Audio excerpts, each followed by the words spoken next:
Hola, bienvenido a este video, en donde veremos el contenido de tu última unidad de este curso de globalización. Esta unidad es la unidad 7 y se llama México y la crisis económica, de los años de 1970 a el 2009. En este video analizaremos diferentes sexenios presidenciales y cómo es que México sobrellevó la crisis financiera. Para entender un poco el contenido de este curso, hablaremos sobre finales de los años 60, donde México vivía uno de los periodos de mayor estabilidad económica en la historia. Era la época del desarrollo estabilizador, con un crecimiento de casi el 7% anual y una inflación mínima del 2.5%. Hoy recorreremos los principales cambios económicos de México desde 1970 hasta el 2009. 4 décadas marcadas por decisiones arriesgadas, devastadoras, aperturas comerciales y una creciente dependencia del comercio exterior. En 1970 llega al poder Luis Echeverría y con él una ruptura total con la disciplina fiscal del pasado. Su estrategia, aumentar el gasto público para impulsar el crecimiento y expandir los programas sociales. Durante su mandato, México creció en promedio 5.96% al año. Este crecimiento tenía un costo. El déficit público se disparó y el país comenzó a endeudarse aceleradamente. La inflación también se descontroló, alcanzando casi el 13% anual en promedio.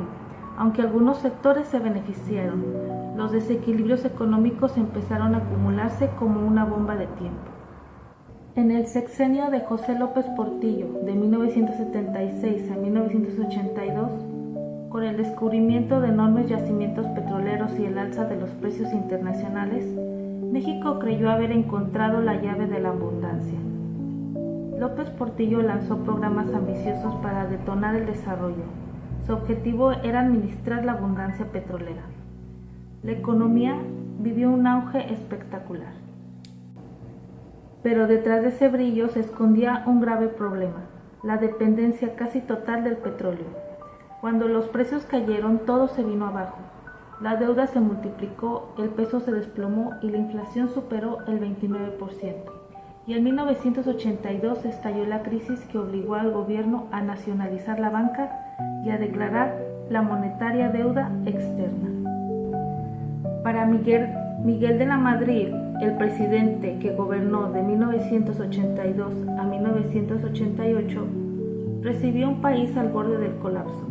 Bajo la presión del FMI, México inició un severo programa de ajuste fiscal y reformas estructurales. Se redujo el gasto público, se liberalizó el comercio y se privatizaron empresas estatales. Se abrió la puerta a un nuevo modelo económico, el neoliberalismo.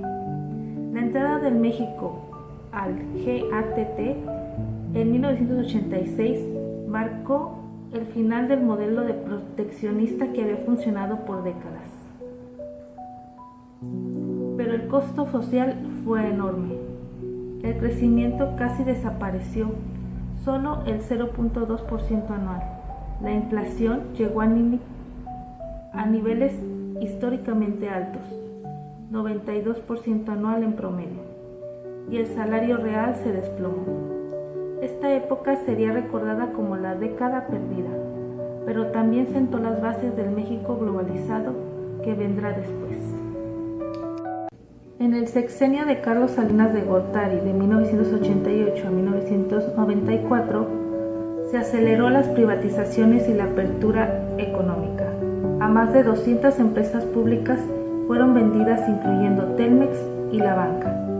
En 1990 entra en vigor el TLC-CAN, integrando a México y Estados Unidos y a Canadá. La economía mostró mejoras. Crecimiento promedio del 3.91%, inflación a la baja y la deuda pública con porcentaje del Producto Interno Bruto, donde cayó en 63% al 22%. México parecía haber encontrado estabilidad, pero esta estabilidad era muy frágil.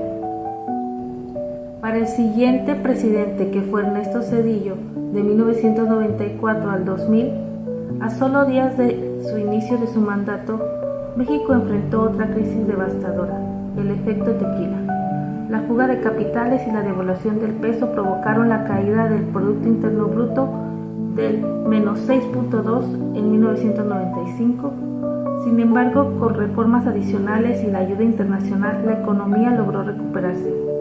Para el final del sexenio, México volvía a crecer a un ritmo moderado del 3.51% anual. Con la llegada del primer gobierno PAN de Vicente Fox del 2000 al 2006, también llegó la esperanza de un fuerte despliegue económico, pero no ocurrió. Fox prometió un crecimiento del 7%, pero México solo alcanzó el 2.29% promedio.